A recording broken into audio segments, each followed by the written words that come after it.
Good day. For those of you who do not know us, we're the instructional staff for ECE 150, Professors Hiran Patel and Werner Dietl, and Douglas Harder. In this topic, we're going to look at classes, copies, assignment, and the destructor. So in this lesson, we will review how C++ copies and assigns instances of classes by default. We will then describe the destructor of our array class, describe how to implement a copy constructor, describe how to implement the assignment operator, give a brief introduction to the move constructor and move operator, and describe the indexing operator and assigning to entries of our array class. All right, here's a very simple class to just have a quick review on how assignment and copying occurs. So this class is boring. There's one public constructor, two private member variables, and no way to access it. However, I have written a function that overloads the left shift operator so that we can print it. Now, how can a function that's not part of the class access the private member variables of the class? I actually had to declare that particular function to be a friend. So that function can right now access the private member variables of this particular class. So if you take a look at the implementation of the left shift operator, you can see that it can nevertheless access the first and second member variables. So remember, only friends can access someone's private members. Now let's look at this program that uses the pair class. We begin by initializing two local variables, P1 and P2, that are of the type pair. Now, the compiler will ensure that there are 8 bytes allocated for each on the stack, and the values 0, 1 and 2, 3 will be stored in the appropriate locations. Now, next we declare P3 to be a local variable of the same type, so once again the compiler will ensure that another 8 bytes are allocated on the stack for this local variable. However, now this local variable is being initialized with the instance of the same class P1. Consequently, all the compiler will do is ensure that the values of the member variables of P1 are assigned to the corresponding member variables of P3. So now both P1 and P3 have the same values for their two member variables. So if we now print out P3, we get the values 0, 1. Next, we assign to P3 the instance of that same class P2. Now, the compiler will once again do exactly the same thing. It will assign both member variables of P3 the values of the corresponding member variables in P2. So basically, first will be assigned the value 2 and second will be assigned the value 3. And we print it out, and that's what we expect. Here, we now pass P3 by value to the function below. Now, as you can see, it is not being passed by reference, it's being passed by value. So consequently, the parameter P occupies an additional 8 bytes on top of the stack in preparation for the function call. And it is initialized by the value of the argument. As the argument is an instance of the pair class, then it will simply copy up the member variable values of P3 to the location where the parameter P is being stored on the stack. So if we now print p inside the function, this is printing the parameter and not the original argument. All right, so when we print this out, once again, we get 2, 3 printed to the screen. However, this 2, 3 is stored in a different location from either P2 or P3. Okay, so now the function returns yet again another pair, and this is an anonymous pair. It isn't assigned to a local variable. We're just creating an instance of it and sending it back. Well, looking where it's sent back, it is being assigned to P3 again. So what's interesting here now is the values in the pair that is returned are now copied back to P3, and as soon as that is done, then the memory for the pair, that is the return value, will be cleaned up. So now P3 has the values that used to be stored in the return value of the call to the function f. So now if we print P3, we see that P3 has indeed the value 4, 5. All right, so every single time we did anything here, all the compiler did was schedule the copying of all of the member variables from one to the other, whether it was for the initialization of an object, or the assigning of an object, or the passing by value of an object to a function, or returning by value an instance of a particular class. Next, let's take a closer look at encapsulating our array class and see what issues we run into. So we've already done the rational number class and the vector 3D class. So let's now look at the array class. Well, first of all, capacity and array are now private, and so to initialize them, we need a constructor. Also, because it's an array, users are likely to want to know what the capacity of the array is, so simultaneously we will define a member function capacity that actually returns the capacity.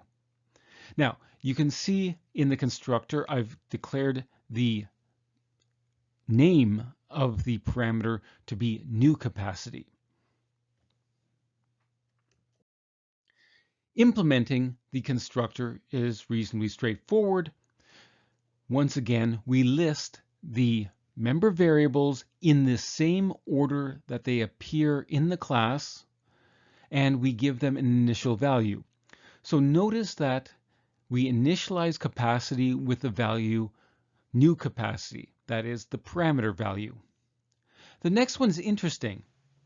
I allocate sufficient memory dynamically for an array of capacity doubles. Because I'm not intending to manipulate capacity in this case, I'm simply calling the function below. That just is assurance that I don't make a mistake in accidentally changing the value of the capacity. So the only time you should ever actually see the capacity member variable is if you're assigning to it, or as you can see below, when you're returning it from the member function capacity. All right, so inside the constructor's body, we just have a for loop that goes through and initializes all the entries of the array with the initial value, whatever the user sent. And as you'll recall, the initial value had a default value of 0. All right, let's take a look at this reasonably simple program. As this program is executing, of course, the first thing that happens is the compiler ensures that 16 bytes is allocated on the stack for both member variables within the array class. The constructor is then called, and while the capacity member variable is initialized with the value 10, the array member variable is initialized with the address of the dynamically allocated memory returned by a call to new. Now, when the function exits, the 16 bytes are reclaimed. After all, the compiler allocated those 16 bytes, the compiler can reclaim that at this point. Unfortunately, the memory is still allocated. What we have here is a memory leak, because after all, we explicitly called new in the constructor. The compiler doesn't know anything about what's going on in the constructor, nor should it, other than the fact that, of course, it did compile it, but it's not going to analyze it. So, at least for this program, this is okay, because as soon as main returns, the program exits, and so any allocated memory is automatically reclaimed by the operating system anyway. So it's not a serious problem. But what happens if you had something like this inside a function that was repeatedly called? So that's an issue. If we had an array allocated in a different function which was occasionally called, then every time that function was called, there would be a memory leak. That is, the operating system would be allocating memory to our program, and we'd never be giving it back, which is going to lead to a problem after a while. Now, the destructor is a function associated with the class that is scheduled to run by the compiler whenever a local variable or parameter that is passed by value goes out of scope. If there's no destructor defined, the compiler schedules nothing. Now, the destructor, however, is a piece of code that can be authored by the person writing the class in order to clean up any dynamically allocated memory or other issues. For example, you might be counting how many instances of a particular class currently exist. The destructor, if declared, does have an interesting name.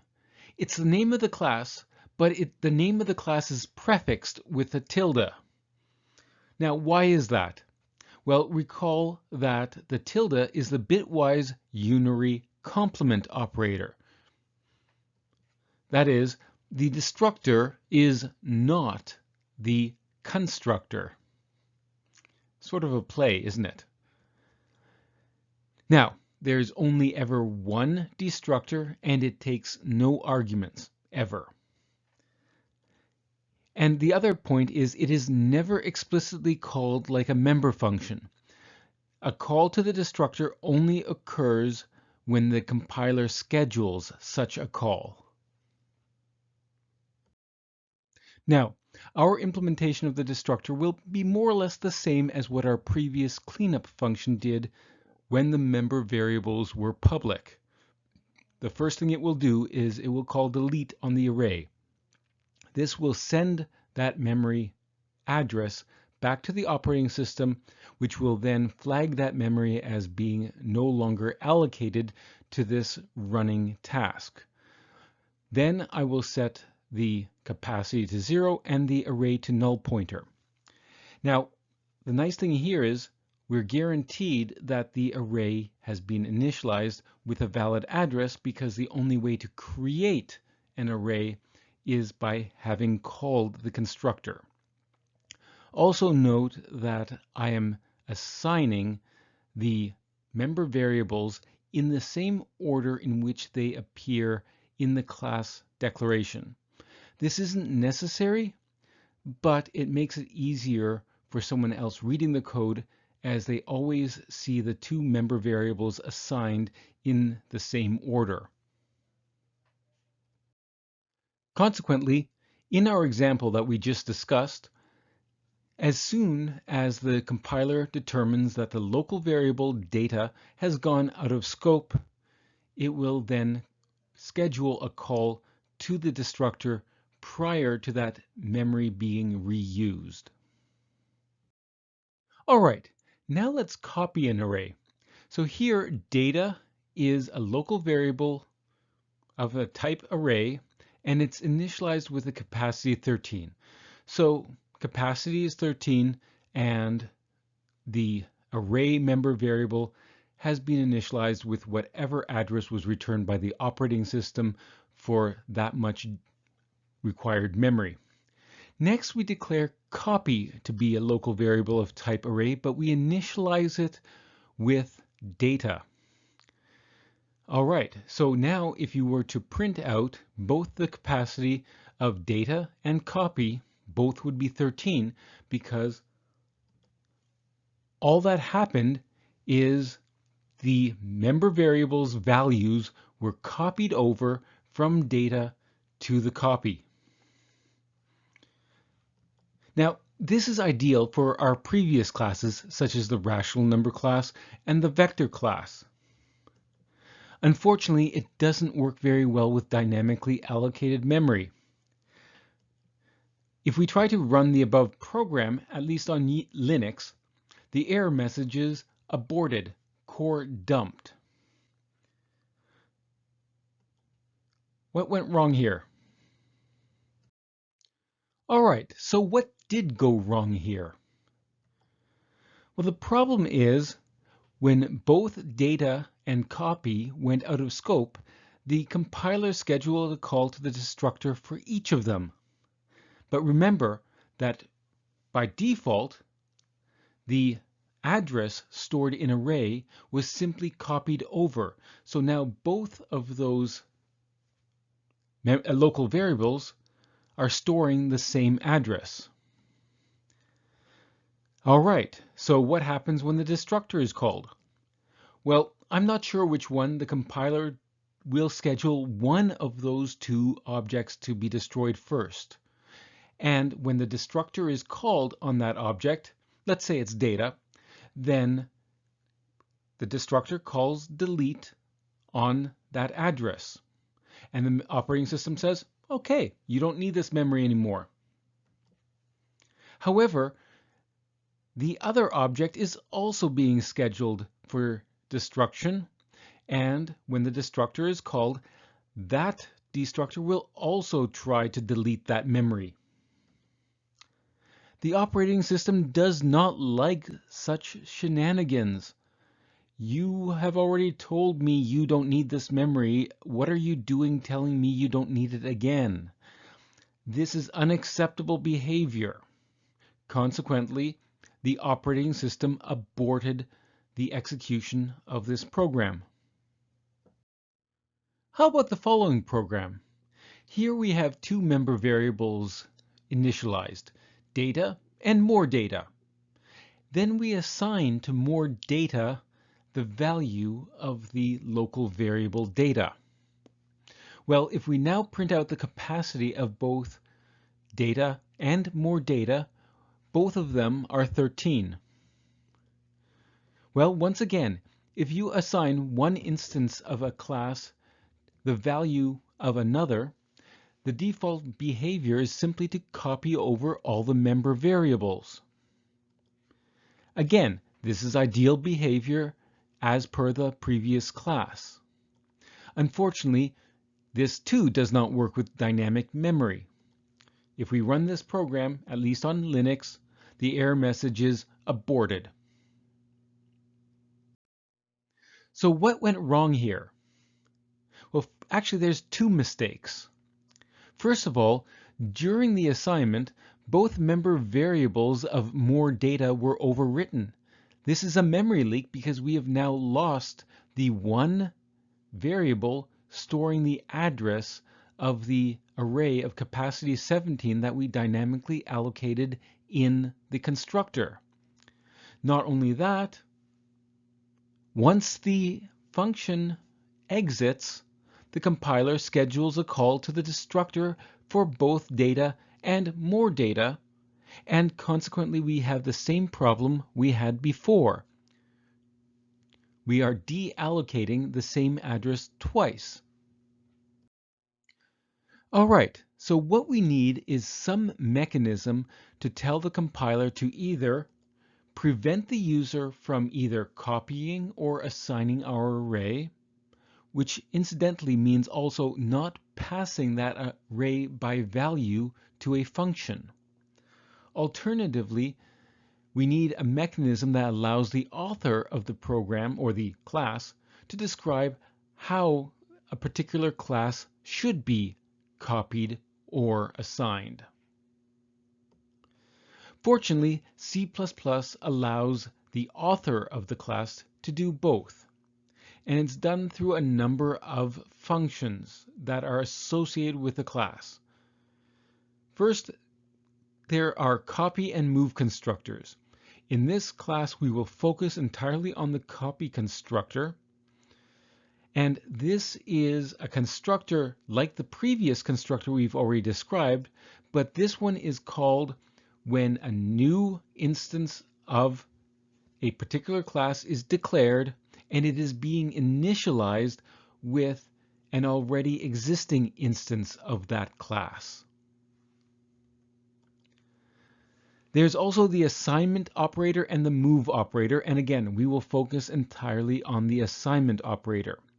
So if we assign one instance of the class of the value of another class, rather than performing the default behavior, this function will be called instead, and it can deal with the copying of the information from the right-hand side of the assignment statement to the object that exists on the left-hand side of the assignment statement.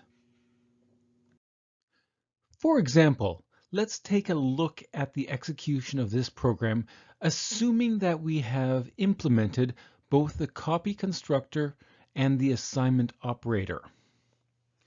So here we first allocate memory and call the constructor on data. That's an array of capacity 13.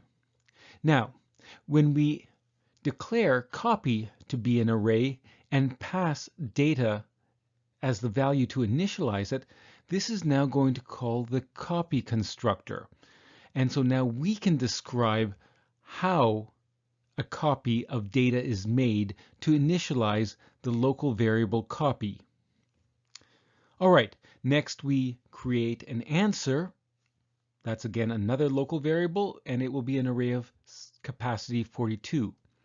If we now assign to data the local variable answer, well, now the assignment operator is called, and the assignment operator can deal with the fact that the memory currently allocated for data has to be cleaned up first, and then a copy of answer must be made, bringing that over to data appropriately so as to not cause other issues.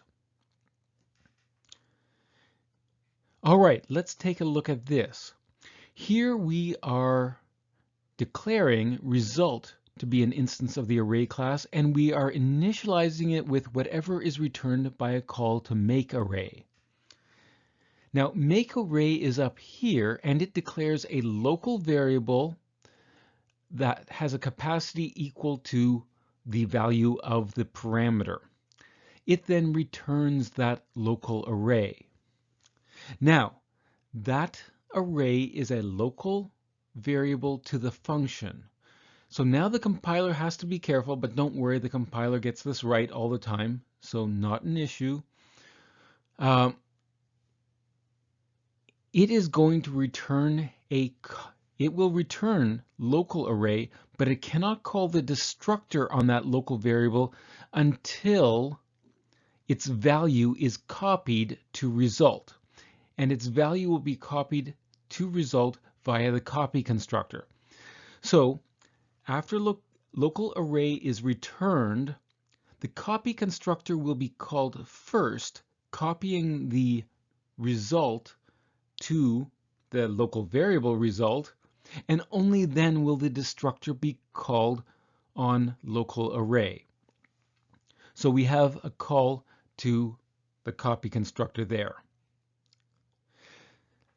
Similarly, if we make an equivalent call to make array, except we now assign it to an existing local variable that has already previously been declared, this we'll call the assignment operator.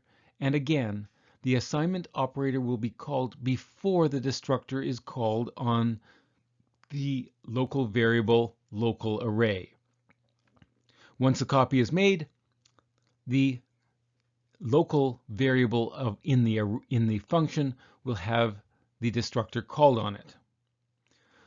Finally, when the main function exits, we will be calling the destructor on the local variables data, copy, answer, and result. And all of them will have different addresses, hopefully, if we authored the copy constructor and assignment operator correctly, and therefore it will not be an issue with the compiler or the execution or the operating system. Okay, so let's go ahead and implement the copy constructor and the assignment operator. One quick remark. In those last two cases where we were returning something from a function that was immediately going out of scope, that is where the move constructor and the move operator would be called if you were to implement them. Now, before we actually go ahead and implement a copy constructor and an assignment operator, the first thing we have to do is not let the user do anything. So we want to stop the user from copying, moving, or assigning instances of this class. This is done by declaring the corresponding constructors or member functions, member operators in this case, but instead of just declaring them, we equate them to the keyword delete. This tells the compiler that this class cannot be copied, nor can it be deleted. That's very important because this is all the operating system provides for us for free. However, instructors guarantee there's nothing else you have to delete at this point. In fact, copying objects and assigning objects are the only actions on instances of classes that the C++ programming language gives to you for free. In fact, the C++ language does not even define when two objects are the same. If you want an operator double equals, you must define it yourself. Nothing else is given for free other than copying and assigning. Now, in general, if your class dynamically allocates memory, always start here. You have your constructor, always define a constructor. You have a destructor, you're going to have to define a destructor. However, to start, simply prevent the user from copying or assigning instances of your class. Later on, as you implement these functions, you can remove the equating to delete. Now, before we begin, how does a copy differ from an assignment? A copy is when a new instance of a class is being initialized for the first time, that is, in the declaration statement. An assignment occurs when an existing object is being assigned to another already existing object. Now remember, a copy is a copy of the objects. It's not a reference to the same object. If you actually want a reference to the same object, just use a reference variable and not a local variable, or pass by reference rather than pass by value. So, to copy our array class, the new object that is being created has to have the same capacity as the object we are copying from. The new object must have separate dynamically allocated memory, so it must make a separate request for new memory. Finally, However, some information does need to be copied over. Essentially, all current entries of the array need to be copied over.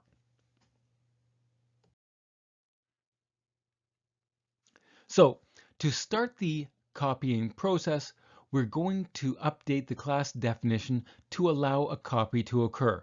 So for the copy constructor, we will remove the equating of that declaration to the keyword delete.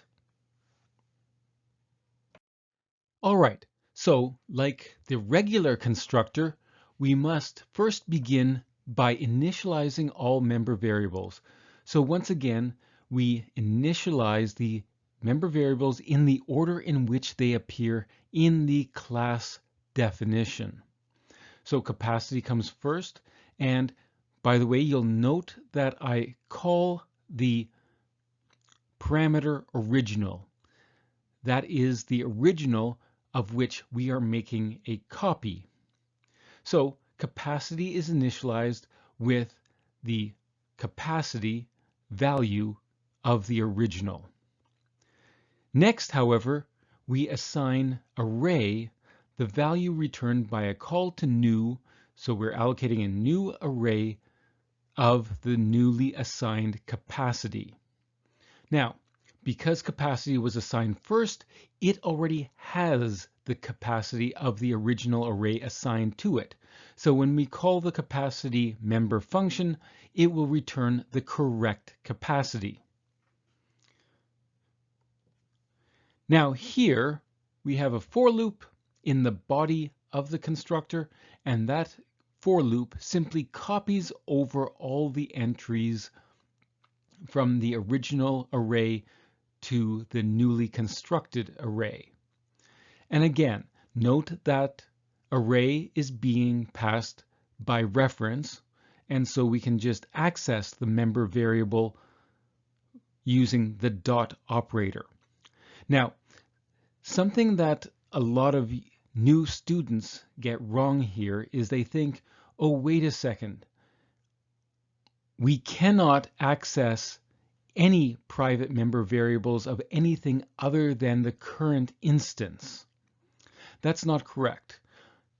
It's more correct to say if you are the author of a particular class, that is, you are writing the member variables of a particular class and the member functions, then you can access all member variables and you can call all private member functions on all instances of that particular class. So yes, because this constructor is declared inside the array class or as part of it, then inside the body of this constructor, copy constructor specifically, we are more than happy to access the private member variables of other instances of this particular class. Next, what is an assignment? Well, with an assignment, the left-hand side has already been declared and initialized. So basically, we want to make the left-hand side of the assignment operator a copy of the right-hand side. So to assign an instance of our array class, we must first clean up the current object that's being assigned to. Having done that, then we have to update the capacity to be that of the right-hand side and allocate sufficiently new memory. Finally, we have to copy over the values from the array on the right-hand side to the array that has been newly created for the object on the left-hand side. So once again, to start the process of authoring the assignment operator, we first go to the class definition and we remove the equating of that particular declaration to the delete keyword. Now, recall that the assignment operator is just a member function of the class. It has a return type, and the C++ programming language more or less requires that the return type is the same type as the class, and it is returned by reference. Now, the object this member function is being called on is whatever is on the left-hand side of the assignment statement. Whatever is on the right-hand side of the assignment statement is passed by reference to this member function. Now, in the last slide, we described everything we had to do. We have to clean this object up because the object on which this is called has already allocated memory. However, we're going to cheat. We're going to use what we already have done. So the first thing we will do is we will declare copy to be a local variable of type array. We will initialize it with the right-hand side. So this calls the copy constructor, which we've already written, and so now copy has the same capacity as the right-hand side. It has a newly allocated array, and all the values that were stored in the right-hand side's array have been copied over to the copy. All right, that's a lot easier. We don't have to do anything else. The problem is all the information we need is in the copy and not in this. Well, that's okay. What we're going to do now is we're going to swap all the member variables of this instance of the class and the copy.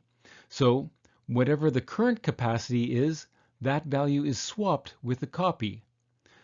Also, whatever current address is being stored in array, that is being swapped with the address stored in the copy.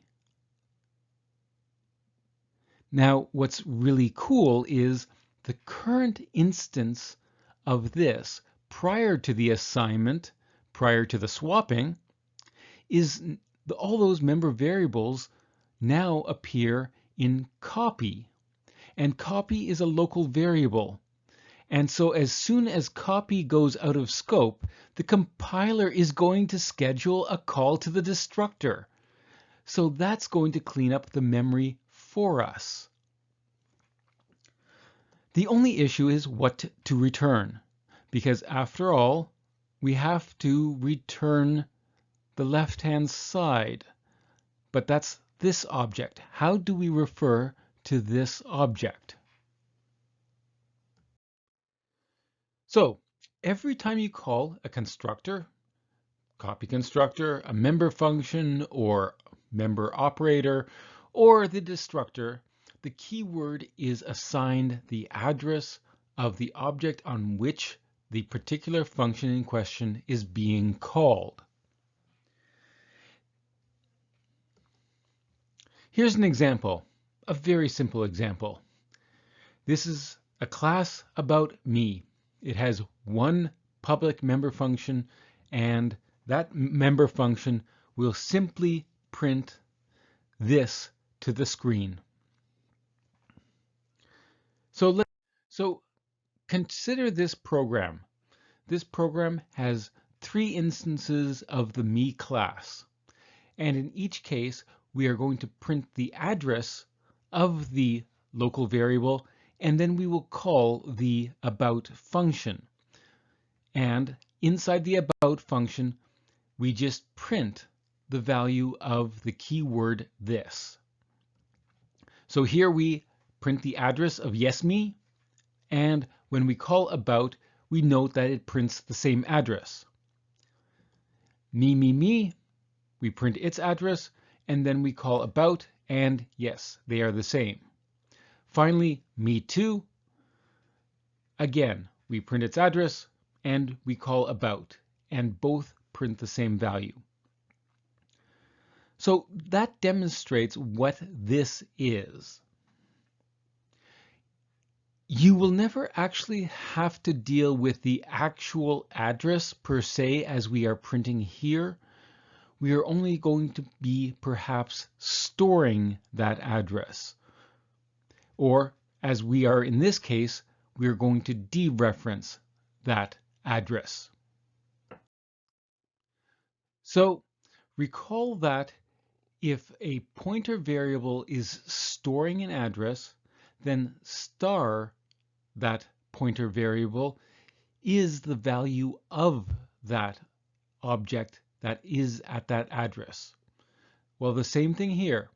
This is the address of the object, so star this is the value of this object. So when we here return star this, we are returning this object on which was this operator was called. That is, whatever local variable is on the left-hand side of this assignment statement. So what is the difference between copying and moving? After all, we have seen that the copy constructor makes a copy of whatever the new variable is being initialized with, and the assignment operator essentially copies the right-hand side to the local variable or other variable that is on the left-hand side of the assignment statement. So what's the difference between that copying and moving? Well, the move constructor or move operator is called whenever the compiler determines that it could call the copy constructor, but the destructor will be called on the original object being copied as soon as that copy constructor exits. Alternatively, it could call the assignment operator, but the compiler has determined that the destructor will be called on the object on the right-hand side of the assignment operator as soon as the assignment operator finishes. Okay, so what? Well, thus, if the move constructor or move operator is being called, you are guaranteed that the user will never again have access to that object. That is, as long as the user isn't playing the usual shenanigans. What this means is that sometimes you can move dynamically allocated data from what is being copied rather than necessarily dynamically allocating new memory. Now, in a sense, the move constructor and move operator are actually often easier to implement than the copy constructor and assignment operator. However, we're not going to go into this in this class. So in your projects in this class, you can just equate the move constructor and the move operator with the delete keyword. Now remember, determining when functions are called and which functions are called, that is all done by the compiler for you. You don't have to do anything special. You just have to implement the functions. And if you do not implement the move constructor or the copy or the move operator, and you explicitly delete them, the compiler is going to simply call the copy constructor or the assignment operator for you anyway. So nothing is lost, just your code may be slightly less efficient under certain specific circumstances. Now, we've been discussing constructing, copying, assigning, and we've described moving. And something you may have noticed yet, we have no means of actually accessing entries of that array. After all, the array is a private member function. We're going to introduce two member functions to allow us to do this. In fact, we're going to introduce two member functions, one of which is an operator, and we're going to have two variations on each. So here they are. We have the indexing operator, which we haven't seen yet, and we have a member function called @. Let's see how these work. The way we want these two member functions to work is as follows. Here we have declared both data and more data to be local variables of the array type, both with capacity 10. Then we're going to loop through the array. It would be nice if we could actually just use the indexing operator to assign to the kth entry of the array. And we can in fact do this by overloading the indexing operator. Also, here we see the at function taking a value, and yet we can assign to it. Well, that's because the at function is going to be returning the entry of the array by reference. If it's returning it by reference, that means that we can assign to it. So now when we go through the array a second time and print this table, then as k goes from 0 to 9, we should print out the values of k squared and k cubed in 2 columns. So ideally, the output we want is the table you see here. All right, let's try to implement them. So now you're wondering, why do we have 2 different ways of doing essentially the same thing? The difference between these 2 is the second is going to do range checking. So if you use the indexing operator, we're not going to do any range checking for you. Instead, we will simply return the kth index of the array, even if that k is beyond the capacity of the array. This is faster, but provides no protections if you make a mistake. The at function, on the other hand, will check to make sure that the argument passed is indeed within the range of the array, that is, between 0 and capacity -1. If not, it's going to throw an exception. Additionally, you're going to note that there's 2 versions of each. The first one is declared const. That means that the object on which it's being called cannot be changed. You'll notice also both of them return a double. Not by reference, they just return a double. So they return a value. The second of each is not declared const and instead returns something by reference. Specifically, it's going to return the appropriate array entry in question by reference. That means that we are returning something that can actually be assigned to by the user. Now, in general, the second is going to be called unless the object on which it is being called has been declared const. So if an object has been declared const, then the compiler will ensure the first one is called. Whereas if the object is not declared const, then it will call the second. Here's the implementation of both of them. Oh, that's rather straightforward, eh? For the indexing operator, we just return the kth entry of the array. The first one returns it by value. The second one returns it by reference. So if what is returned by the second is assigned to, then the kth entry of the array will be assigned to. Here is the at member function definition. The first one, where the member function is declared const, meaning that we cannot change the array, which means we cannot return by reference the kth index of the array, but rather we can only return the value. Well, here we're going to first check if the parameter k is indeed safe, meaning it is less than or equal to the capacity. If it's greater than or equal to the capacity, we will throw an exception with an appropriately detailed message.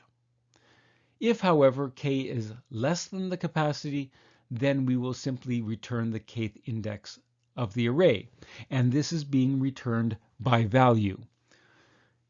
The other version, which is returning by reference, will once again be identical, except when the kth index of the kth entry of the array is returned, that will be returned by reference, meaning that someone else can subsequently assign to that location.